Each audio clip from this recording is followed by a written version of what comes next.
everybody, it's Sean with the Good Dog, and we've got Mr. Charlie over here. And we're going to be using Charlie for our Learn to Train the Good Dog Way healing on leash. So I'm going to go through my whole kind of protocol to get started with Charlie. Charlie, I just put a prong on, just fitted him with a small Herm Springer. Haven't done any work. I've just let Charlie do his thing, just kind of pull me around.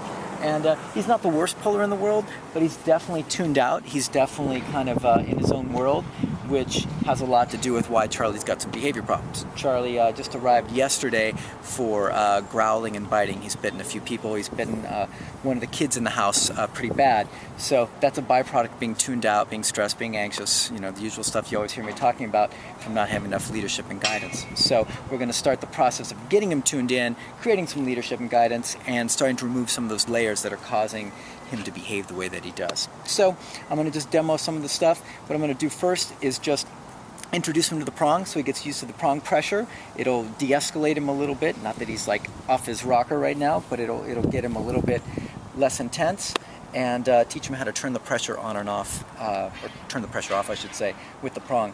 After that, then I'll do some like start to heal with him with some little leash pops, see how he responds to that. If he works good with that, then we'll go from there and cultivate a nice thing.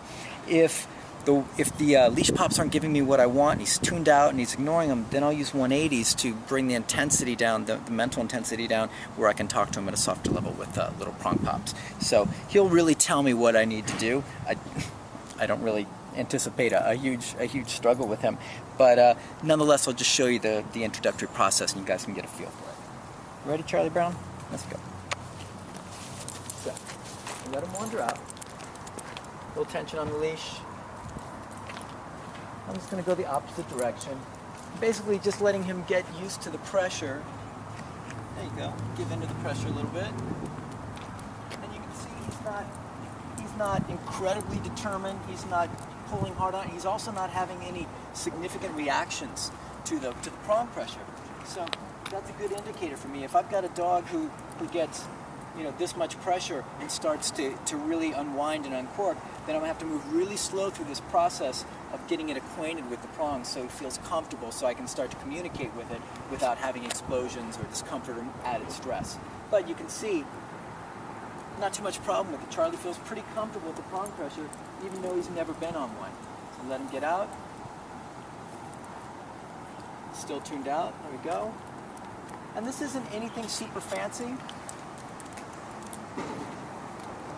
There we go. Nice. So, like I said,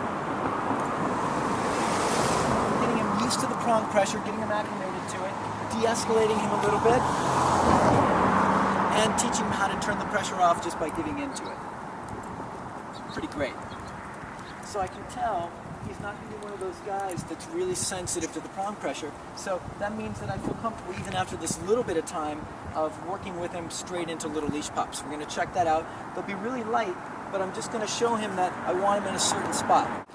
All right, so now we're going to just get the leash set first. It's always our first order of business. Got kind of a long leash here. So mainly what I'm looking for is the space between your hand and the collar, right? So this to me is too much.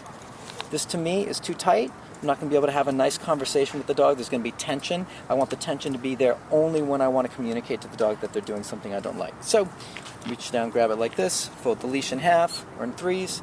There we go. Now we got a cool thing, a little bit of play. If I need to make a correction or communicate with the dog, it's a very easy motion for me. Plus I'm going to know the instant the dog gets disconnected from me. So that's why I set it up like this. So we're going to check it out. Just going to move a little bit. And basically I'm going to cultivate a spot, and I'm going to tell Charlie, I need you right here. And that spot is not over there, not behind me, not in front of me, right here. And that's going to be the first part of Charlie's relationship with me really getting into a solid space, because I'm going to be demanding quite a bit of him. I'm demanding that he's walking just like this, and that he starts to ignore some of his impulses just to do whatever he wants. So that's going to start to create impulse control, respect for me, de-escalation, the whole kit and caboodle. Enough of me yakking. Let's check it out. Let's go, buddy. So, Laura, you want to get on the other side so you can actually see these? There we go. So, he's used to kind of just going wherever he wants. So, it's pretty normal. He was like, you know, try behind me, try going around. You see how I have my hand set up? Let me see if I can stop real quick and demo this for you guys. So the way I've got my hand, instead of, I don't have it like thumb straight out, and I don't have it thumb straight out myself, I kind of put it right in the middle, kind of aiming this way. And for me, that's just really comfortable. When I want to give corrections, I'm going right behind my rear end to the side like this. So I do a little wrist turn and an arm movement. And that's how I do my pops. They're like this, little wrist pop, a little wrist twist, maybe we could call it, and a little bit of arm movement just to kind of create a little more whipping motion. Come on, buddy, let's go.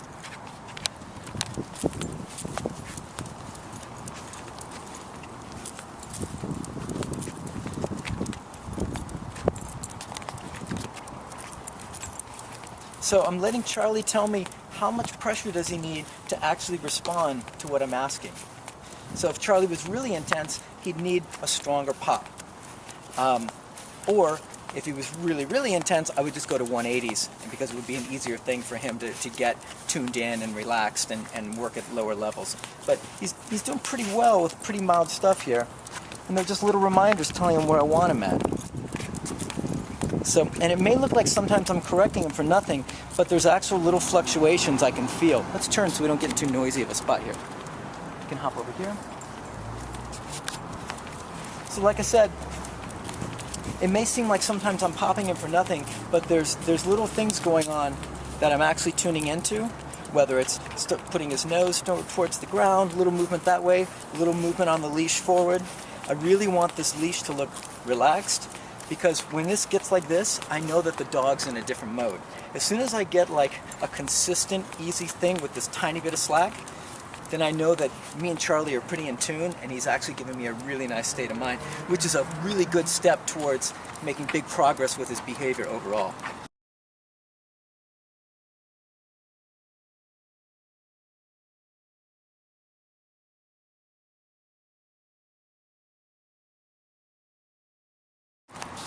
Charlie's never really been asked much of, so that's created a lot of the problems for Charlie. So by asking more of him, I actually start to cause him to relax and feel comfortable, and he can just lean on me as the guy that's going to kind of lead him through the world. Which will cause him to make really good choices because he'll be a comfy guy. He's already doing great.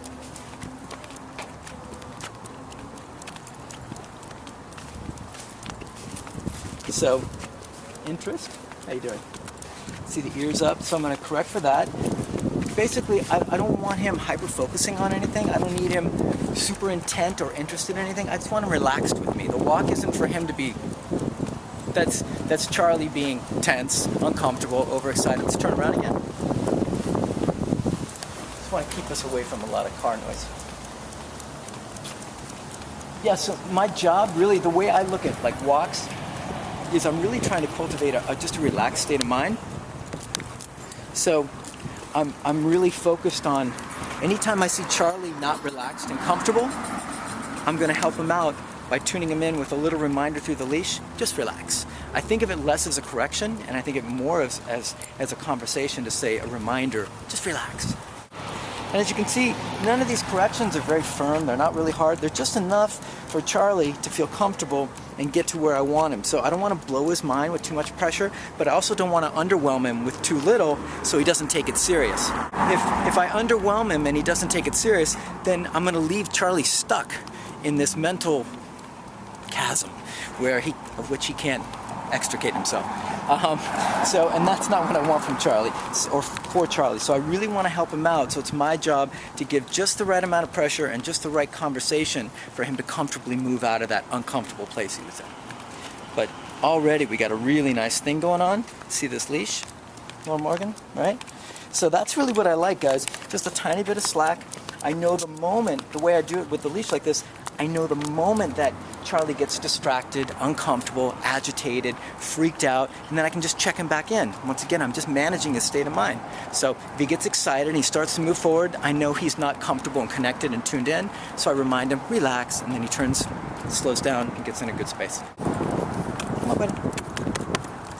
So if he starts to slow down, I'm going to just give him a little motivation. Come on, let's go. If he was speeding up, the last thing I'd be doing is giving him any kind of extra energy to make him more peppy, because then it's going to make his life harder. So a lot of people say, can I reward him when I'm walking? He's doing really good. Can I say, good boy, Charlie? You can, but you're going to make his life really hard. So if he's already an excited dog and he's struggling to maintain a nice heel, don't make it harder for him by feeding more excitement, which makes it more of a struggle for him to relax. So if he's slowing down, then I can add some excitement. Come on, buddy. Good. Then I can speed him up. But if he's already challenged with trying to slow down, you want to go in the opposite direction. You want to pull Charlie or your dog emotionally in the direction you want. And typically I'll do that just by my own behavior. So an excited dog gets a much more quiet, serene, relaxed Sean, and a really cadaver-esque, slow, not excited, not motivated dog gets a more motivated Sean. So my job is to pull the dog in whichever direction I want. Charlie's pretty great right now. I mean, this is pretty much what everybody wants from a walk. No pulling on the leash, dog's connected, tuned in. Love it.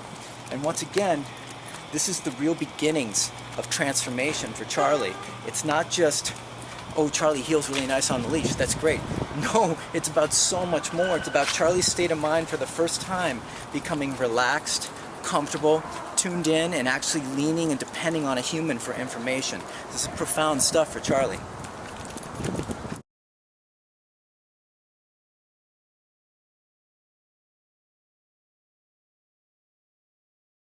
Okay, everybody. So that's on-leash heel with a fairly mild to mellow dog. He's not super severe in his pulling or in his reaction to the leash.